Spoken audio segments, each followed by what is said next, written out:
Positioned between multiple lakes in Lake County, Florida, stands the Lake Square Mall. I don't know why they named it that. Now, what I find interesting is that the mall already appears to have gone through a decline, and it's pivoted towards a different path, with focuses on smaller businesses and entertainment, while retaining a handful of mainstays. Come along and I'll show you.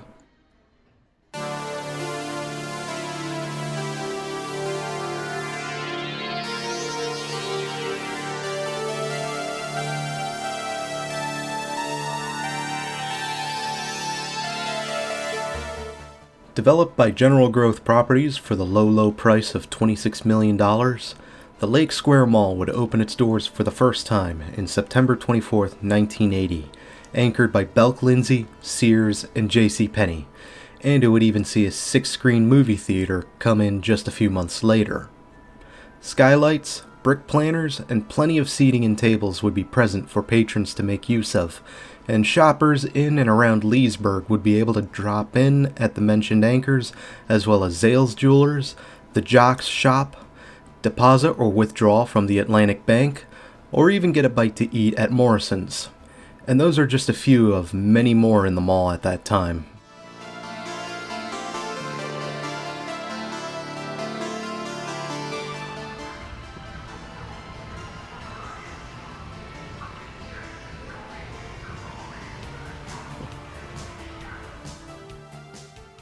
Lake Square Mall was no stranger to community events and club meetings in their community room, with events hosted throughout the 80s.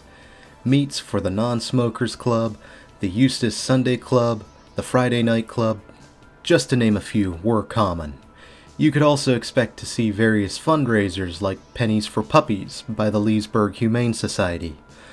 Special deals were also common, allowing you to get discounts on desired merchandise from big names like Belk to specialty stores like Toontown. It wasn't perfect, however, as the occasional shoplifting article would crop up in my notes.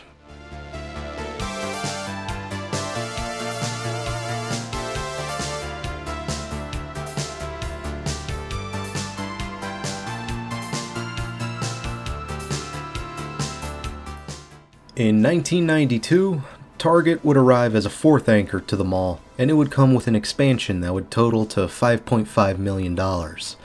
This was meant to bring growth to the mall, but at the time, it was starting to face competition against the likes of Orlando's malls, with Altamonte Mall being the dominant mall and two new malls, Seminole Town Center and the West Oaks Mall, on the way. It was also deemed that the Lake Square Mall's primary demographics were blue-collar workers and the elderly. I presume the elderly is due to its proximity to the Villages, which is one giant retirement neighborhood with a minimum age requirement of 55 years of age. That is an oversimplification, but in a nutshell, that is what it is.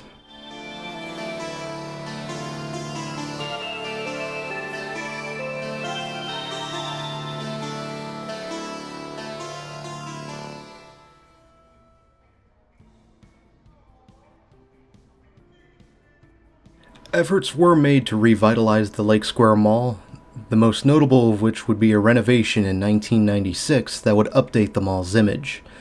This would keep the mall up with the times to a degree, and in addition to the mall itself, Belk had completed a renovation and expansion of its own store in 1995, taking over a vacant space formerly occupied by Rite Aid Pharmacy.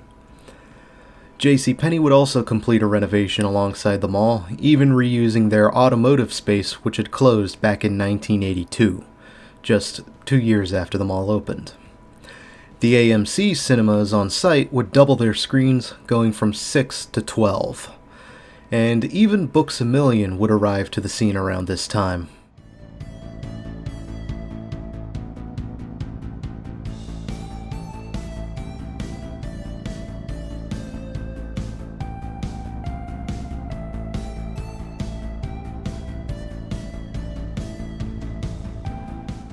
The mall would end up getting sold in 1997 to Macerich, though the Orlando Sentinel outlines that this was a partnership venture between Macerich and the Simon DeBartolo Group. DeBartolo was not a name I was expecting to come up in this mall. 2001 would see a paper touting its 80 inline stores, Target, and anchors. The named inlines would at least be your typical mall fare of Hickory Farms, K Jewelers, Rave, an AT&T phone center, and KB Toys. It would also retain events and shows like Santa Claus, craft shows, and car shows. While shows would continue into the 2000s, bringing relatively safe entertainment for the kids, the mall itself seemed to stagnate tenant-wise.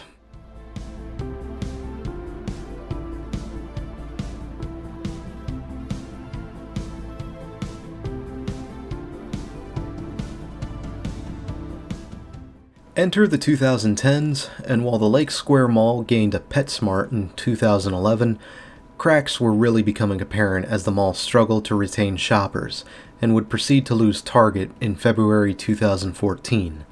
Simon would let go of their share of the mall in a year prior, and Macerich would wind up putting the mall up for auction at the end of 2013, with Kohan Retail buying the mall in March. After JCPenney closed its doors for the last time in May 2014, Kohan Retail would wind up selling the mall in September to a company based out of Istanbul, Turkey, known as Via Properties. That's the fastest I've seen Kohan turn over a mall to someone else.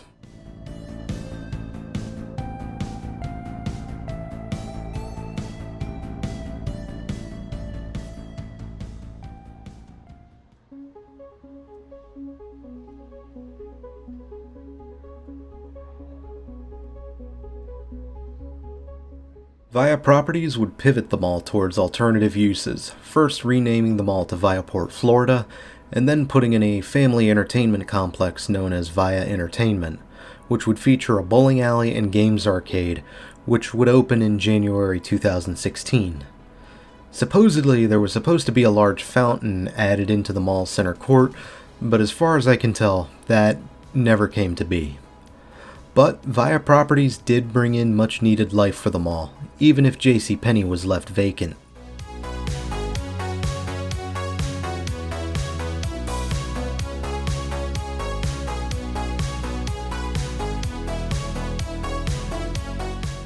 Viaport Florida would then get sold to Exclusive Management and Properties based out of Pompano.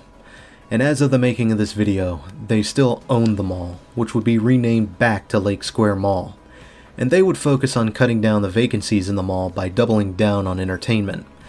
They would even manage to bring in an ice skating rink as well as maintaining events at the mall like the Festival of Trees. However, at the end of 2019, Sears would finally get seared, leaving Belk as the sole original anchor.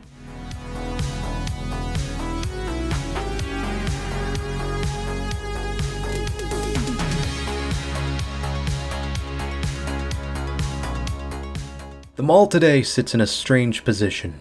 When I arrived in 2022, I stumbled upon what I could describe as a mix between a community mall and an entertainment hub. Stages were set up. Sears was temporarily filled in by the seasonal pop-up Spirit Halloween.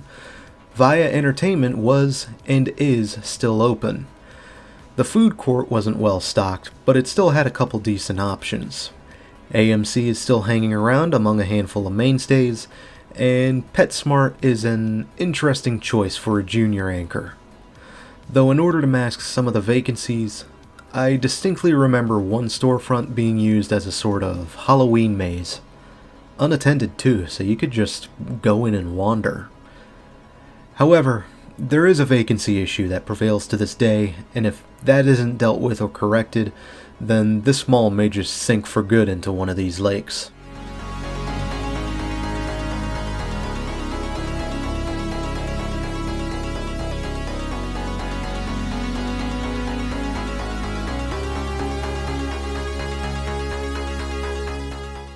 This mall looks and feels like standard GGP fare. I don't mind it, and I even kinda like it, but it could be a lot better in terms of looks. And while the exterior facade is intricate, it's weird. I don't know how to feel about it. Now, I do have a couple stories for this place. Relax, they're more mild, okay? Interactions with the staff were actually quite pleasant this time around.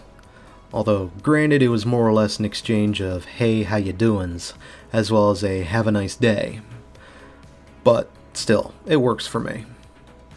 I also remember seeing a few, I don't know if they were teenagers or young adults, but definitely mall rats just romping around while hanging out. I remember one getting up on the stage and just jumping off like he wanted to do a flip, but never fully committed. And I wound up running into these guys after being drawn down the empty storefront with the maze, and they scared themselves a lot more than they scared me, if I'm honest. I think they intended to try and jump me, but oh well, things don't work out.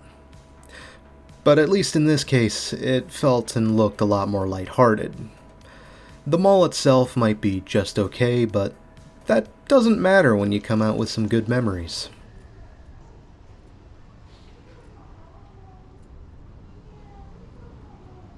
Until next time, Leesburg, this is Doomie Grunt wishing you, and the Lake Square Mall, farewell and good luck in the future.